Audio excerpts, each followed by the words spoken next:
Go ahead and get going with the financial aid session here. So we have two of our financial aid staff members and counselors with us today to talk through some of the different opportunities for scholarships, for grants, for federal aid, all of the money side of coming to Bob Jones University. They're going to give you some tips, some advice, some insight. So I will let them introduce themselves right now, and then they'll get going with this session.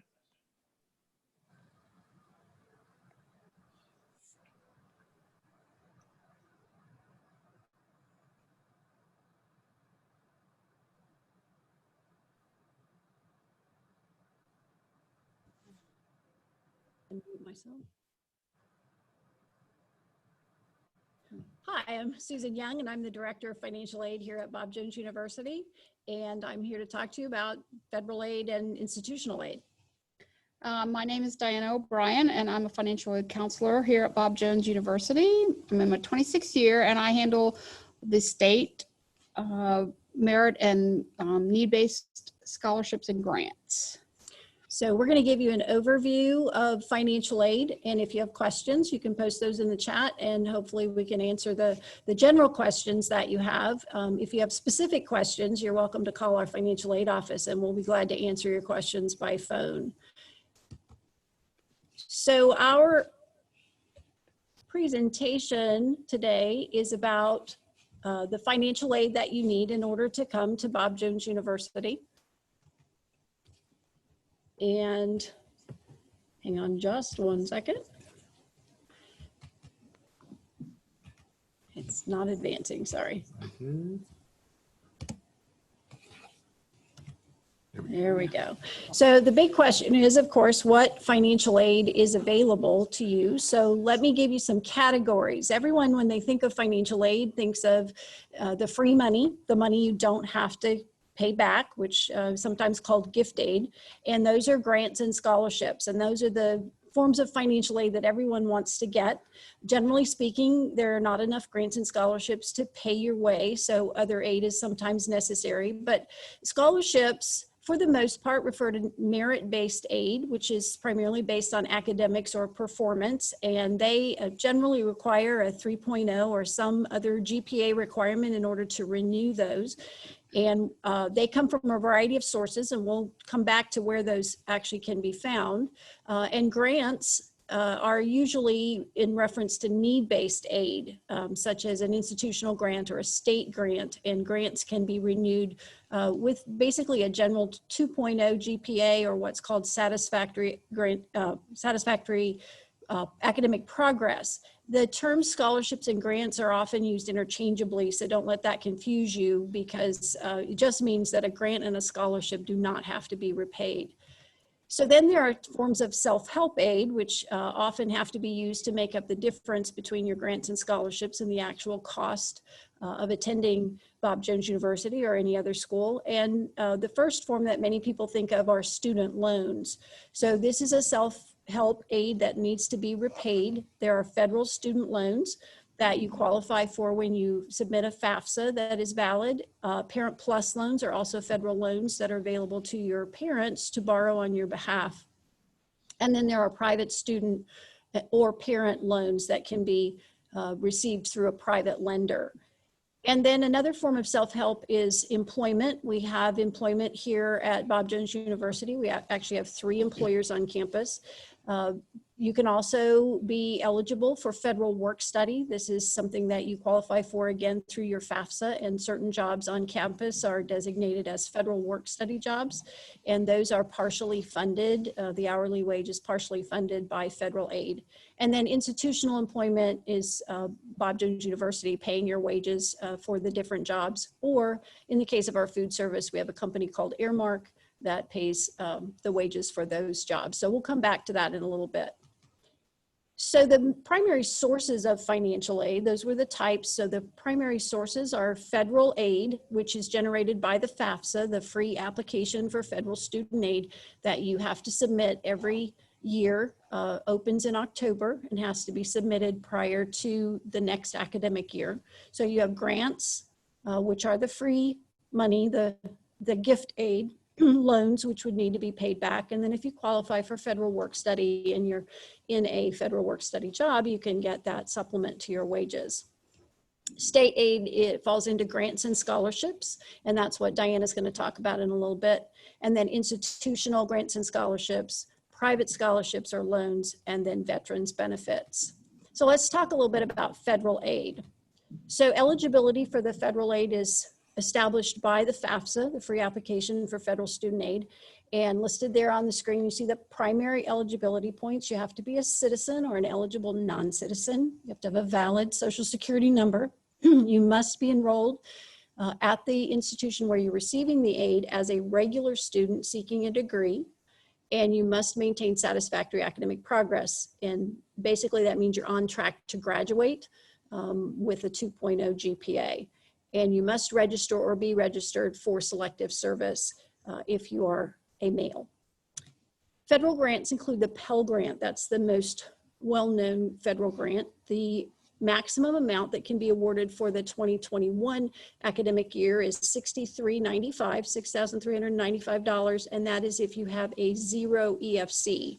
EFC stands for Estimated Family Contribution or Expected Family Contribution. That means the federal government estimated on your FAFSA what they think your family can pay toward your education, and then they use that as an estimate of need. So if you have a 0, you can get the maximum amount of Pell Grant. Then there's the Supplemental Educational Opportunity Grant, known as the SEOG, and that's a supplement to the Pell Grant. And it's different at different schools. At Bob Jones University, we award $550 per student who is eligible, and that's based on an EFC, expected family contribution number of $100 or less. Federal loans, you qualify for loans automatically when you submit a FAFSA that is valid, and you are the borrower. The Department of Education allots a certain amount of money each year for you to borrow. As a first-year student, you'd be able to borrow up to $5,500 for the year. That's generally divided half in the fall and half in the spring. And for many students, based on need, there's a subsidized amount of loan money, which means that the government will pay the interest on that loan for you while you're enrolled in school. So there's 0 interest accruing on what is called the subsidized loan. And you'll know of that eligibility once you've done your FAFSA. And then the Federal Direct Parent Plus loan is the parent as the borrower, and that involves a credit check for the parent. Federal work study requires a FAFSA. It's also based on need. This money is not paid in a lump sum like the Pell Grant is. It's based on the hours that you work, and you have to be in a qualified job. These jobs are generally related to education. We have a child development center, an elementary school, and jobs that are associated with those schools like teacher's aide or after school care for elementary school children. So that if you're looking at our website under student jobs, it will tell you whether or not it's a federal work study job. And institutional aid, we have what we call value aid. Academic Excellence is our academic award, and that's based on the ACT, SAT, or CLT test. That's the new classic learning test. So when you're in the admission process, you'll be asked to submit your scores, and those scores determine the level of financial aid that you might receive from that Academic Excellence Award. And you can see the amounts there, $10,000 being the highest, $6,500 and $4,500. The Legacy Scholarship is awarded to students whose parents have graduated from Bob Jones University with a degree or a certificate. $500 for one parent, $1,000 if both your parents are graduates. And then the Ministry Scholarship is awarded to our residence hall students if one parent, at least one parent, is employed in full-time ministry, and that amount is up to $2,000. And these amounts are for the academic year, so half in the fall and half in the spring. Then we have our need-based aid, and to be considered for need-based aid, you do have to submit a FAFSA because that's our starting point for estimating your need. Our Financial Assistance Fund, we award from that fund up to $8,500 for residence hall students, but all Bob Jones University aid counts toward that $8,500. So if you're receiving aid from another source like the Academic Excellence Scholarship, if you got the $10,000 award, then you wouldn't receive $8,500 from the Financial Assistance Fund. And for our town students, the amount would be $4,250. And again, those are for the year. School of Religion has $12,500, maximum amount for residence hall students, $6,250 for day students. And then we have our BJU Fellows scholarship, and this is specifically for South Carolina students who are recipients of the the Palmetto Fellows program through the state of South Carolina. And we promise our Palmetto Fellow students that they will have their tuition covered by their total financial aid package. So that BJU Fellows Scholarship is awarded if a student needs additional funds to bring them to the total cost of cost of tuition. And now I'm going to turn it over to Diana and let her talk about South Carolina Aid. Okay, first we'll start with the merit-based scholarships. First is the Palmetto Fellows Scholarship, and a first-year student can get up to $6,700, and you have to meet all three of these requirements by graduating in the top 6% of your class, score 1,200 on the SAT or 27 composite score on the ACT, and earn a 3.5 GPA on the South Carolina Uniform Grading Scale policy. Now, there is another way you can qualify for this without the class ranking, and that is by scoring a 1,400 on the SAT or 32 on the composite score on the ACT and earn a 4.0 GPA. These scholarships are handled by your school counselor or your homeschool administrator as a member of a homeschool association if you're homeschooled, and they submit your name and criteria to the South Carolina Commission on Higher Education.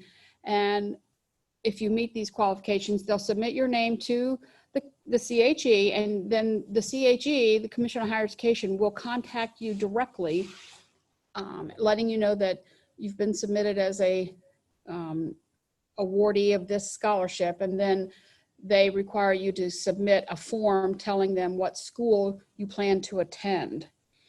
None of these South Carolina scholarships or grants can be used outside of South Carolina. So to keep your Palmetto Fellows Scholarship from one year to the next, you must earn 30 credits each academic year, which includes fall, spring, and summer.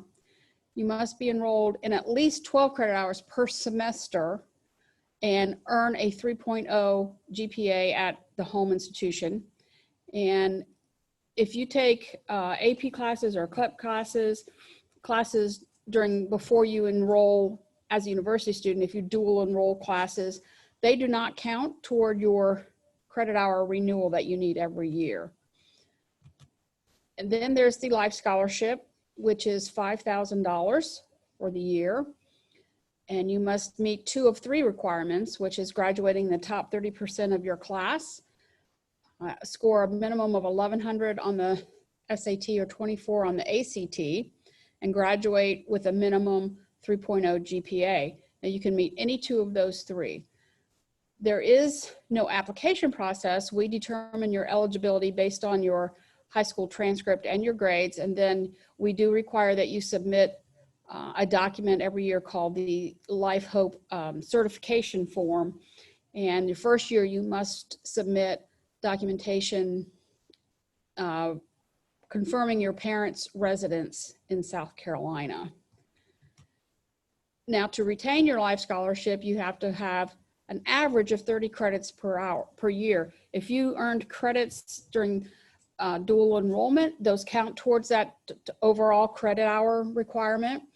And so if you earn more than 30 in one year, you could take a little fewer credits the next year, as long as you have 30 and then 60 and then 90 credits total, and a overall 3.0 GPA from your college work after your first year.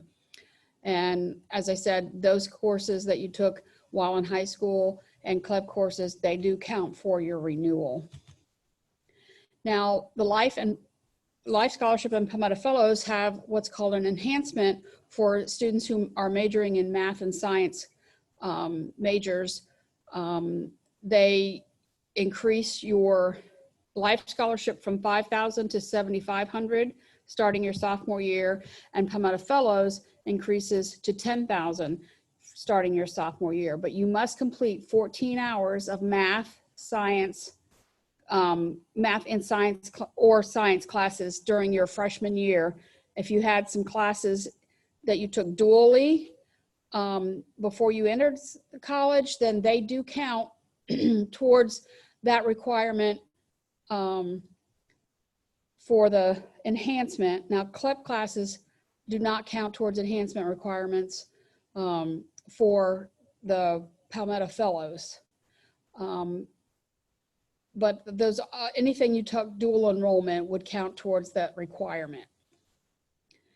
And this, we in our office make that determination at the end of each year as to whether or not you will be qualified. If you have a question about a major qualifying, there's a list of those majors on the CHE website, which is you can find by going to che.sc.gov, and they are listed by school.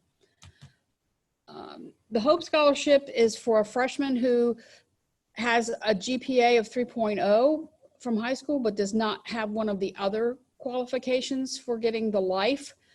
So it's for the freshman year only. I'm sorry.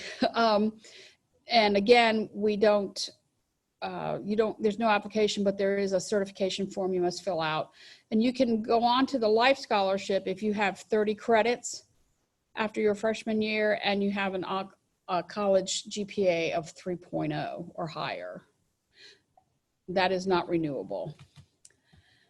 The other South Carolina aid that's available is the South Carolina Tuition Grant, and it is a need-based grant, and you must submit your FAFSA by June 30th of the academic year you're looking to enroll. So June 30th, if you want to qualify for that grant for this year, you have only a few more days to submit your FAFSA to be eligible. And it is need-based.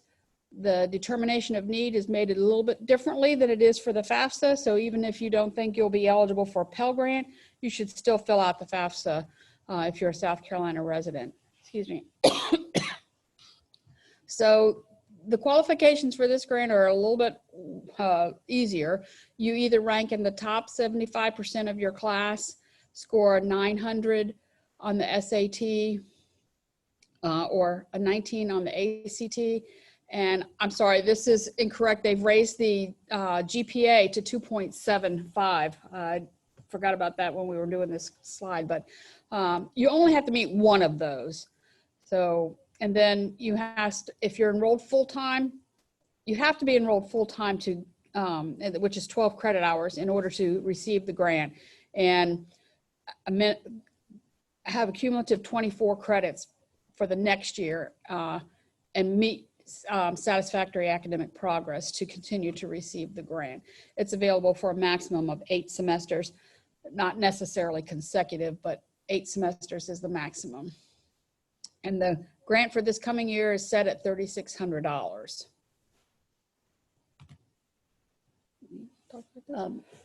One other thing about the South Carolina Tuition Grant is that you do have to be a resident of South Carolina for at least 12 months. And if you're a dependent student, that's the residency of your parents. So if you move into the state of South Carolina after a 12-month residency, you might qualify for the South Carolina Tuition Grant. So private scholarships are available, as you may have already done. You could be out on the internet looking for private scholarships if you're preparing to come to college. These are funded by organizations, corporations, private groups that want to advance their cause, so they offer scholarships. So some sources of these private scholarships could be a community organization or religious organization or local businesses, sometimes employers such as Public and Chick-fil-A. Those are scholarships that we've seen our students receive. Either the parent is employed at Publix or and I believe it's the student at Chick-fil-A that needs to be employed, but those are fairly sizable scholarships. Publix does a tuition remission for some of their employees. So you can check with your parent's employer or your employer to see if they offer any kind of educational scholarship. Now, BJU has a program that is sponsored by a company called Campus Logic. It's called bju.scholarshipuniverse.com, and this is a scholarship research tool. It takes that huge scholarship search from the internet and puts it into a safe environment. The Scholarship Universe, they look at all the scholarships. They go out researching, finding new scholarships, and they're looking at them to make sure that they are viable scholarships, that they are valid. Sometimes when you're out on the internet looking, you might be looking at a scholarship and you wonder if the website is a safe place to be. Is it a scam? Are they going to steal my information? So working within the BJU Scholarship Universe research tool, you answer questions, and by answering those questions, you're matched to scholarships that are good possibilities for you. Then you actually click on an apply button. It takes you out of Scholarship Universe to the scholarship website, and you apply through that company or organization.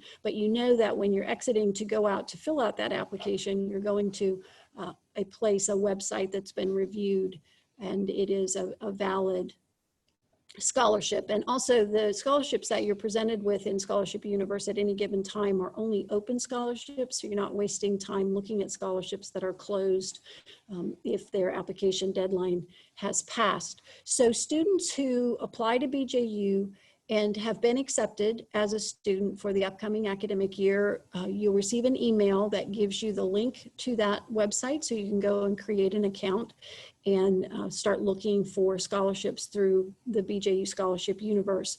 Now, you can start looking for scholarships on the internet even as early as your sophomore year. Some scholarships do allow you to apply that early, but looking for scholarships is a treasure hunt, and sometimes it helps to have some tips. So we just have a few here for you. I just mentioned you can start looking as early as your sophomore year. You should never have to pay for scholarship information. And you should never have to give your social security number in order to get scholarship information. Now, sometimes during the application process, they might ask you for more personal information, but to just find out what the scholarship's about, who it's awarded to, and what you need to do to get that scholarship, you should never have to pay or give your social security number. When you're looking for scholarships, it's real easy to get lured in by the big numbers. Oh, here's a $10,000 scholarship or a $50,000 scholarship. The competition for those large number scholarships is very intense because everybody wants the big number. So it's a really good idea to look at the smaller numbers. You might say, oh, well, this one's only $500, but you add up some $500 scholarships and you can come up with a significant amount of money. And you want to look for all types of scholarships. There are some very random scholarships out there, scholarships for twins, scholarships for people who are over 6 feet tall, all kinds of scholarships. So you don't want to just limit it to your major, which seems like the most logical choice. And it's an investment of time. And like I said, it's a treasure hunt, or if you don't have a part-time job, which right now many people aren't able to get out and work, you can look at it as your part-time job. There's no guarantee that when you apply for scholarships that you're going to get one because you don't know how many people you're up against, but investing that time, I equate it to the California gold rush. I grew up in California, so we learned a lot about that when I was young, and thousands and thousands of people went to California to find the gold. And some people found it lying on top of the ground. Some people had to blow up whole mountains to get it. And some people stood in freezing cold water and panned for hours and days and months and years just to get an ounce.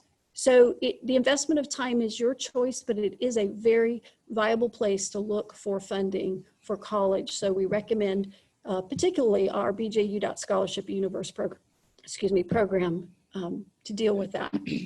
So that's all that we have. I don't know if we have any questions. We do. All right. All right. So I'm going to scroll back up here. Let's see. There were some questions about jobs on campus and using those as a payment method. We're going to postpone answering those for the student Q&A session, since the students can just talk about different options for jobs and opportunities available there. Okay. One of the first questions was, what is the out-of-state cost to come to BJU? So I think we're just looking for the ticket price right there. Okay, so we don't differentiate between in-state and out-of-state. All students are charged the same rate of tuition. So just our tuition is $19,100. And these numbers are on the bju.edu website under the tuition and aid section, but that would be the cost of your tuition. So if you're living in town, it would be that plus the cost of your program fee. Now, our program fees vary based on your major because there are different costs associated with different majors. So those program fees are also listed by major on that bju.edu website under tuition and aid.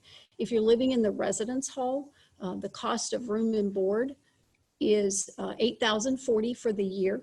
And both that tuition number and the room and board divided in half we bill one semester at a time. So those are the big numbers. I strongly recommend, if you're just researching colleges at this point, on that same tuition and aid page, there is a net price calculator, and all schools that handle federal aid have those. And you can type in your information, your state, answer questions about eligibility, and it will give you a very, very close estimate of what aid you would be eligible to receive, and also tell you the cost and give you that comparison. And that answers one of the other questions asking about how to find out how much money you might need for a loan or how large a loan you might need. That net tuition calculator there will give you that information. And let me just add one more thing. If you're in the admission process, as early as when you apply, once you've submitted your information, including your scores, if you have those available, then we start reviewing you for financial aid, and we will actually and can actually send you an award letter. Sorry, we now call it a financial aid package to you that early. And our financial aid package will tell you very clearly, here's how much it will cost you. It will include your program fee based on the major that you've declared. And then it will give you your list of grants and scholarships, and it will give you the pretty exact number of out-of-pocket expenses. And then on down in the letter, it'll show you what your self-help options are. But so once you're in that application process, talk to your admission counselor about making sure you have all the information that financial aid needs to be able to give you that information. One other question that came up here: if we do online classes, will we still be able to keep it on scholarship, or do they have to be on campus? You must be taking at least 12 credits online in order to be considered full-time and receive your Palmetto Fellows scholarship. And you have to remember, though, that for Palmetto Fellows, you have to have a total of 30 credits in order to be able to renew for the next year. So if you're looking online and you're thinking, oh, can I take enough credits to qualify? 12 would qualify you to get it, but you'd really need 15 in order to maintain that 30 per year credit load. And online credits, taking on that many online classes would be a very intense dedication of time. So you have to weigh what else is going on in your life and whether or not you're planning to work, because managing 12 to 15 credits online with other outside activities like work would be difficult. Another question here: does BJU prefer the SAT, ACT, or CLT? Is there a preference for financial aid? There's no preference. And then what is the School of Religion Scholarship? They want some more information about that one in particular. Okay, the School of Religion Scholarship is awarded to students who are majoring in a degree program in the School of Religion. Our founder was very focused on ministry, and one of the reasons he started Bob Jones University was to help young people become engaged in ministry. And so many of our early degree programs were School of Religion. So this is to help promote our School of Religion. You can actually do a double major where you have a non-School of Religion major along with a School of Religion major. That would also qualify you for the School of Religion scholarship. But please remember that the School of Religion scholarship is up to $12,500. So if you're getting an academic, BJU academic award, and let's say a legacy award, then if you qualify, because part of the School of Religion is need, if you qualify, the total amount of BJU aid would not exceed the $12,500. So it's not $12,500 on top of your other BJU scholarships. One question about GPA that came up: is the 4.0 GPA required at high school average or just your senior year? No, for incoming state scholarships, it's 4.0 cumulative high school GPA. Okay, and it looks like the rest of these questions in here are better suited for the student Q&A portion. If y'all have any wrap-up questions that you have about financial aid in particular, go ahead and send those now. We'll keep them around for just a minute here. Someone wants to know if BJU can pay for their college if they ask nicely enough. I wish we could. I really do. A lot of people tease me as the director and say that I have bags of gold under my desk. I only wish I did. I wish you could call me up and say, this is how much I owe. Can you pay it? And I could say yes. But I always refer all of the students I talk to the one who can pay your bill, who has got himself, and he has all kinds of ways to pay it. So if you have a gap and you're not sure what to do with it, asking him for direction, he'll point you to many ways that he can provide that we can't even begin to understand. So ask God. Okay, no more questions came up, so we'll go ahead and wrap up this financial aid session. Thank you, Mrs. Young and Mrs. O'Brien, for helping us with this today.